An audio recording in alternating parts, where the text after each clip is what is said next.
तुम तो कह रहे थे कि दीपक सेठ के कत्ल में मेरा हाथ है, किसको उतनी हवा तक नहीं पहुंचेगी। साहब कहा तो था, लेकिन मुझे क्या मालूम वो बेवकूफ का बच्चा बॉबी इस तरह जाकर के अपना जुर्म कबूल कर ले। अरे बेवकूफी तुमसे क्यों नहीं कबूल कर लेते? तुम्हारा काम नहीं था ये पता लगाना कि क्या क्या खतरे हो सकते हैं? ये तो बाप है, मुझे क्या मालूम। हम कोई ना कोई हल निकाल ही लेंगे। क्या हल निकालेंगे? सबसे पहले तो सच्चाई कबूल कर लेनी चाहिए और फिर लॉजिकली सोचना चाहिए। कौन सी सच्चाई है जो कबूल करनी चाहिए हमें? हाँ हमें, क्योंकि अगर मुझे जेल हुई तो तुम्हें तो फांसी होगी, क्योंकि तुम मुझसे ज्यादा फंसे हुए हो। पता है मुझे, अभी तो इतना डरा हुआ हूं। अब आए ना लाइन पे। देखिए, हर हालत में बॉबी का कन्फेशन एक सीरियस बात है। अगर वो कुछ ऐसा कन्फेस करता जिससे वो खुद नहीं फंसता तो बात और, तब उस पर भरोसा न करने की गुंजाइश भी थी। लेकिन अब तो उसके कन्फेशन के बाद तो उसे उम्र कैद की सजा हो सकती है, तो जाहिर है कानून तो उसी पर भरोसा करे। हाँ वो तो ठीक है, लेकिन अब हमें करना क्या चाहिए?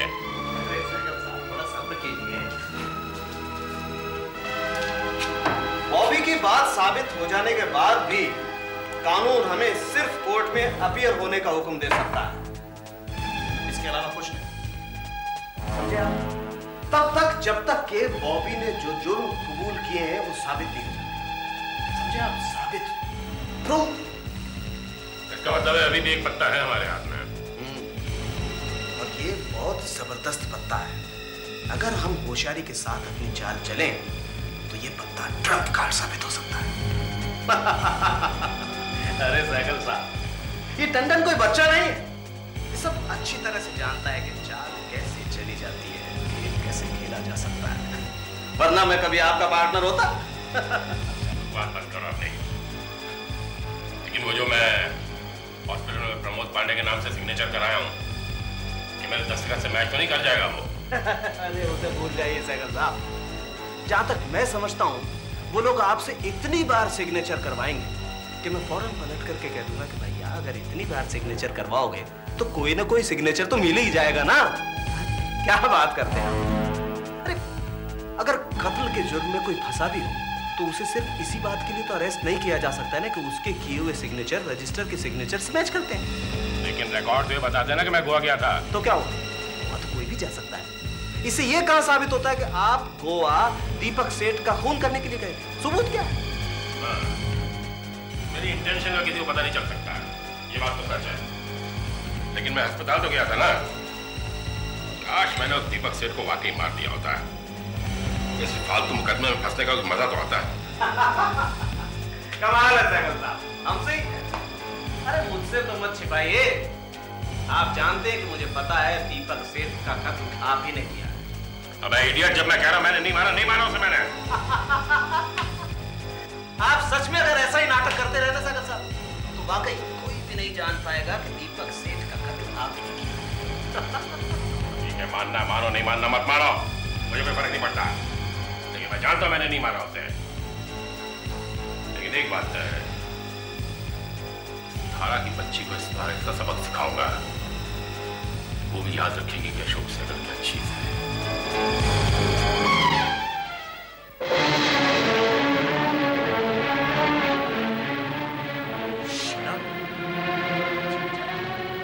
ये क्या तमाशा बना के रखा हुआ तुम? हफ्ते भर से ऊपर हो गया तुम अस्पताल में, तुम मुझे पूरा इंस्टीट्यूट फोन करके बतला नहीं सकती हो? तुम्हें नहीं लगता कि मुझे हक है जानने का शांतम को क्या हुआ? और आज के बाद अपनी मां की जगह नहीं बोलना कभी, समझी? श्रिया से इस तरह बात नहीं कर सकते जीजू। मैं जो चाहे कर सकता हूँ। वो मेरी उतनी बेटी है जितनी की तुम्हारी है। मुंह खोलो और बताओ कि तुमने बतलाया कि नहीं मुझे शांतम के बारे में। अपने आप को देखोगे तो खुद ब खुद जवाब मिल जाएगा। क्या मतलब है तुम्हारा? हा? अब भी इस सिचुएशन में भी तुम यहाँ हॉस्पिटल में सिर्फ लड़ने के लिए आए हो, इसलिए नहीं कि तुम्हें शांतम की फिक्र है या तुम उसे देखना चाहते हो। क्या कहना चाहती हो तुम? अगर तुम्हें सचमुच जीजो शांतम की फिक्र होती तो तुम इस कदर यहाँ ना आते, लड़ने को तैयार श्रिया को डांटते हुए। तुम क्या एक्सपेक्ट करती हो? हाँ? तुम्हारा एक बच्चा कैंसर जैसी बीमारी से परेशान है और तुम्हें बतला भी नहीं जाता क्योंकि तुम सिर्फ शहर के बाहर हो? तुम फोन नहीं कर सकती थी मुझे? तुम्हें क्या लगता है तुम मेरी जगह होती तो तुम्हें गुस्सा नहीं आता? और आपको तब पता चलता है जब आप घर पहुंचते हैं, वो भी इतनी आराम से बतलाया जाता आपको। हाँ हाँ, मुझे गुस्सा आता है क्योंकि ये दोनों मेरे हैं, ये दोनों मेरे बच्चे हैं और शांतम से तुम्हारा कोई रिश्ता नहीं है।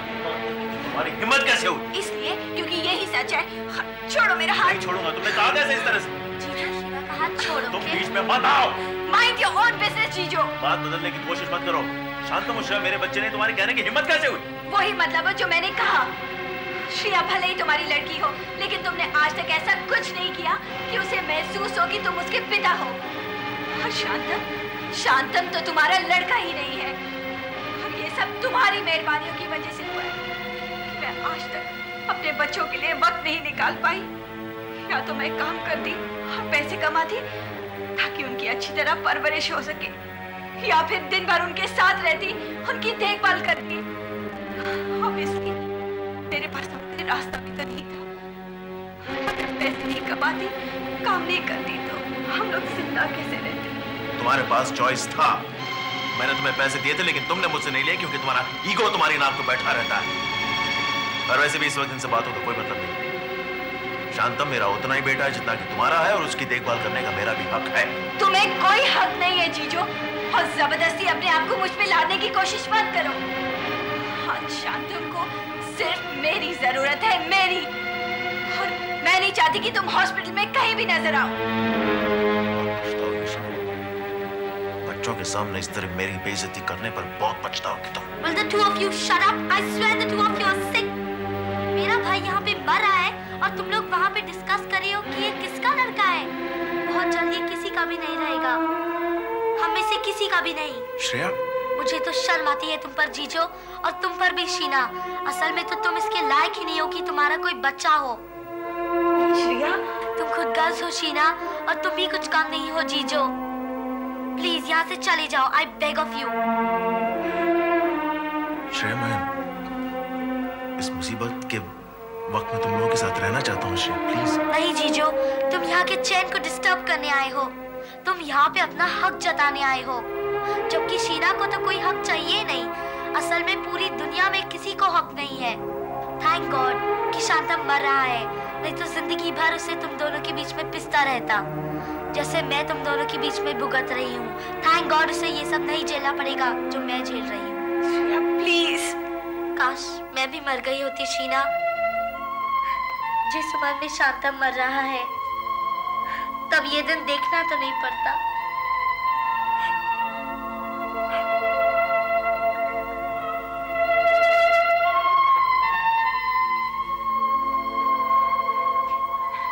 जीजो, तुम यहाँ से निकल जाओ। Just get out from here. I just hate you. I just hate both of you. हाँ, नहीं देखो, तुम लेडीज का नाइटी भेजो 12 पीस। हाँ, एक दर्जन भेजो। हाँ, सलवार कमीज है मेरे पास अभी। सलवार कमीज बोल। हाँ, बहुत है सलवार कमीज है अभी। कहाँ बिका कहाँ यार? एक हफ्ते जो दुकान बंद पड़ी है ना, बोला एक हफ्ते जो बंद पड़ी है।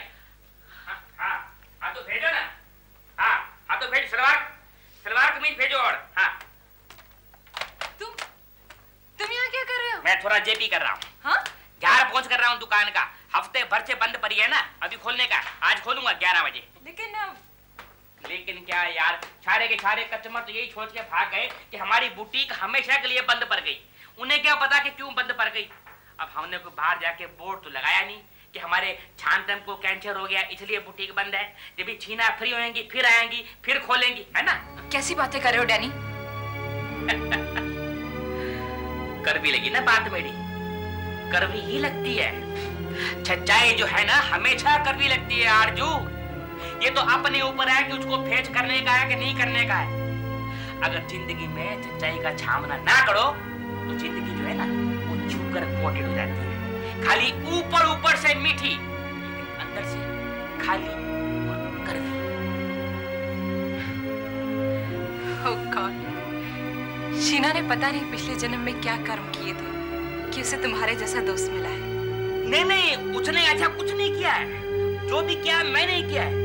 हाँ अर्जू, मैंने बहुत कोशिश की, बहुत मेहनत की कि मैं शीना की जिंदगी का एक हिस्सा बनूं।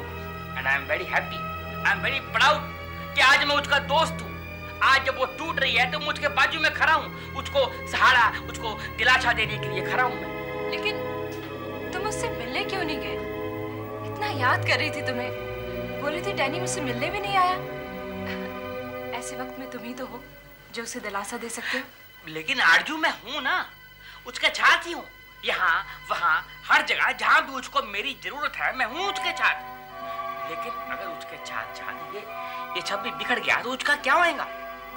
वो सदमे से बाहर निकल के जब समझेंगी कि जिंदगी कैसे चले, तब वो किस पे डिपेंड करेंगी, किसका सहारा लेंगी? ये बुटीक का, इसलिए ये बुटीक को चलते रहना पड़ेगा। तुमको मालूम है कि ये बुटीक बंद होने से पहले वो रोज का, डेली का यहाँ से 7,000 रुपया कमाती थी, पर वो जब तो खत्म हो गया ना, जब खत्म हो गया। हो डैनी, समझ में नहीं आता मैं क्या कहूँ। कुछ ना कहो आरजू, बिल्कुल कुछ ना कहो, क्योंकि खामोशी अपने आप बहुत कुछ कह देती है। खामोशी लफ्जों से ज्यादा ताकतवर होती है आरजू, मालूम है?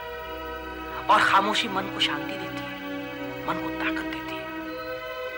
और खामोशी एक ऐसी चीज है जो अनजानी राहों की तरफ, अनजानी मंजिलों की तरफ मन को ले जाती है बिना डरे हुए। और जब मन में उथल पुथल हो तब खामोशी एकमात्र ऐसी चीज होती है आरजू जो मन को मेडिटेशन, मन को कंसंट्रेशन देती है। डैनी, तुम एक बार जाकर उससे मिल क्यों नहीं लेते? उसे तुम्हारी जरूरत है। MMNH, मेरे में हिम्मत नहीं है आरजू, मेरे में बिल्कुल हिम्मत नहीं है। बाकी सारी बातों में हिम्मत होने के बाद भी मेरे में एक कमजोरी है। तो मैं चीना को इस हालत में नहीं देख सकता आरजू, नहीं देख सकता। उसकी जिंदगी की बहुत सारी गड़बड़ी को मैंने संभाला है, आगे भी संभालूंगा, पर ये शांतम का मामला मेरे हाथ में ही नहीं है। मैं बिल्कुल बेबस हूं इसमें, चीना के लिए कुछ भी नहीं कर सकता। डैनी, हम सब लोगों में सबसे ज्यादा हिम्मत वाले तुम हो। हाँ, सबसे ज्यादा हिम्मत वाले।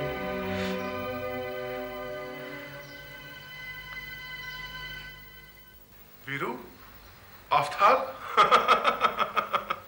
how are you my friends, how are you? Bobby साहब, आप दुनिया के पहले कैदी हैं जो इतने खुश और कंटेंट हैं। आफ्ताब भाई, इतनी खुशी, इतनी एक्साइटमेंट कभी देखिए किसी के चेहरे पर? वीरू माय बॉय, आजादी का ख्याल क्या होता है तुम नहीं जानते। अब अगर ये लोग मुझे उम्र कैद की सजा भी दे दें तो कोई बात नहीं, मैं नहीं डरता। वो हर एक गलती, हर एक पाप जो मैंने अपनी जिंदगी में किया है, मुझे उससे मुक्ति मिल जाएगी। वीरू, अब अगर मौत भी आ जाए तो मैं शांति से मरूंगा, चैन की नींद सो पाऊंगा मैं। तुम्हारा बात अपुन के भेजे में थोड़ा थोड़ा आ रहा है बॉबी साहब। काश अपुन को भी ऐसा कुछ करने का हिम्मत होता। हिम्मत? इससे आसान चीज तो कोई है ही नहीं आफ्ताब। जिंदगी भर अपने पापों के साए में रहना बहुत मुश्किल है, बहुत मुश्किल है आफ्ताब। आदमी जिंदगी भर अपने पापों के साथ रहे, जुर्मों के साथ रहे, ये गलत है। उससे अच्छा तो यह है कि आदमी उनसे मुक्ति पाए, प्रायश्चित करे। आफ्ताब, मैंने जो किया है उसके लिए हिम्मत नहीं चाहिए, सिर्फ चाहिए अटल इरादा। और एक दिन तुम्हें भी ऐसा करना चाहिए आफ्ताब। एक दिन क्यों बॉबी साहब? आज क्यों नहीं, अभी क्यों नहीं? ना, आज नहीं, अभी नहीं, क्योंकि इसे अपना काम पूरा करना है। असली कातिल को पकड़ने में तुम्हारी मदद करनी है। दीपक सेठ के कातिल को पकड़कर इन जेल की सलाखों के पीछे खड़ा करना है। मुझे जेल में आना पड़ा क्योंकि हमारा रास्ता और आसान हो जाता। तुम दोनों को असली कातिल को ढूंढ निकालना होगा। आफ्ताब, तुम ये काम अधूरा नहीं छोड़ सकते, समझे? बॉबी, उस ससुर अशोक सहगल के लिए तो बचने कोई रास्ता ही नहीं बचा है। सुनवाई होती वो क्षण हमेशा के लिए अंदर हो जाएगा। तुम उसे नहीं जानते। वो अपनी आखिरी सांस तक लड़ेगा। अगर अशोक सहगल को पकड़ना इतना आसान होता तो बरसों पहले वो जेल की सलाखों के पीछे पहुंच चुका होता। आफताब, अशोक सहगल इतना पक्का है कि वो जब भी डूबेगा अपने साथ कई लोगों को ले डूबेगा। आप फिक्र मत करो बॉबी साहब, हम दोनों उसे पकड़ के दम लेंगे। हाँ, अगर तुम अपनी कोशिशों में ढीले ना पड़े तो तुम उसे जरूर पकड़ लोगे, जरूर पकड़ लोगे। माय फ्रेंड्स, अब मुझे लगता है कि मेरे बगैर तुम लोग काम कर ही लोगे। क्यों? खुदा जाने बॉबी, तुम जो कर रहे हो उस पर तुम्हें पूरा यकीन है। खुदा जाने हमें खुद पर भी इतना यकीन है कि नहीं।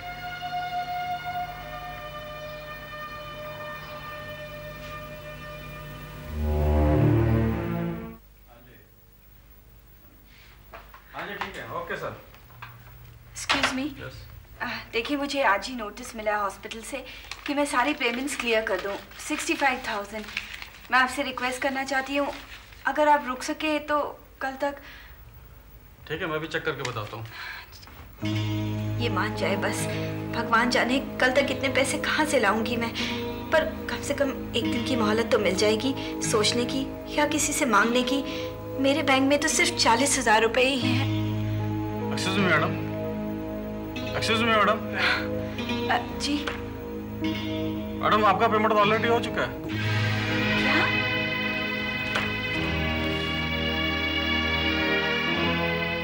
मेरे बुटीक का चेक 65,000 रुपीस डैनी ने साइन किया, पर कैसे? Thank you.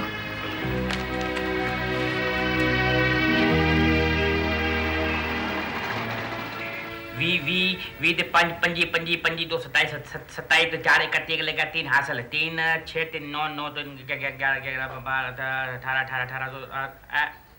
11 11,250।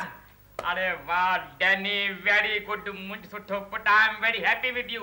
11,250 की छेल एक ही दिन में, वेरी गुड वेरी गुड।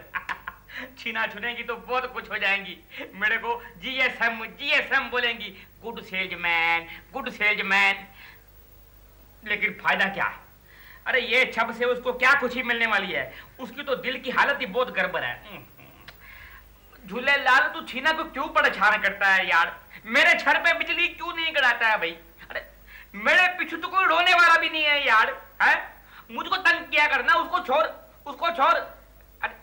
अरे बाबा, जिसके आजू बाजू कम से कम 1 दर्जन रोने वाले, उनको परेशान नहीं करने का। AYL साईं, मैंने कहा, आर यू लिसनिंग? डैडी। अरे छीना, डैनी, छीना, डैनी, छीना, डैनी, मैं तुम्हें थैंक्स करने आई थी। थैंक्स? मुझे किस लिए? मेरी बेस्ट फ्रेंड होने के लिए और वो सब कुछ करने के लिए जो मैंने कभी सोचा भी नहीं था। अरे कमाल करती है छीना, मैंने क्या किया? तुम्हारा माल बेच के तुम्हारे को पीछा दिया। जो कुछ भी मैंने किया छीना, वो तो मेरा फर्ज था यार। Come on, we are friends ना छीना, है ना? अभी कल को मुझे कुछ हो जावे तो क्या तू मेरी हेल्प नहीं करेंगी? पता नहीं डैडी। क्यों? क्योंकि तुम जैसे लोग बहुत कम होते हैं जो असलियत के आगे भी समझ लेते हैं, जान लेते हैं, और जो होने वाला है उसे समझ लेते हैं। तुम उनमें से एक हो डैनी। पता नहीं मुझ में ये कैपेबिलिटी है या नहीं। हम सब में ये सब है कि नहीं, पता नहीं। छीना, तुम ऐसी बातें करके मेरे को और भी छोटा आदमी बना देती हो। ऐसे और प्यार करते हैं और कितने लोग हैं? प्यार करते हैं ये कहना और सचमुच का प्यार करना 2 अलग-अलग चीजें हैं डैनी। डैनी, जो तुम करते हो वो सच्चा प्यार है, वरना जीजो भी ये कहता है कि वो मुझसे प्यार करता है, श्रिया से प्यार करता है, शांतम से प्यार करता है, लेकिन वो सब कुछ क्यों नहीं सोचता और करता जो तुम सोचते हो? छीना, देखो तुमने जीजो को हमेशा गलत समझा है। नहीं डैनी नहीं, वो हॉस्पिटल आया था हमारी फैमिली पे अपना हक जताने, लेकिन उसने कभी वो क्यों नहीं सोचा जिसकी हमें जरूरत है, जबकि तुम हमसे मिले बगैर ही तुम्हें पता था कि हमें सबसे ज्यादा किसकी जरूरत है, और तुमने बुटीक खोल दिया ताकि पैसे आते रहें। एक बार फिर से thank you Danny, thank you so much.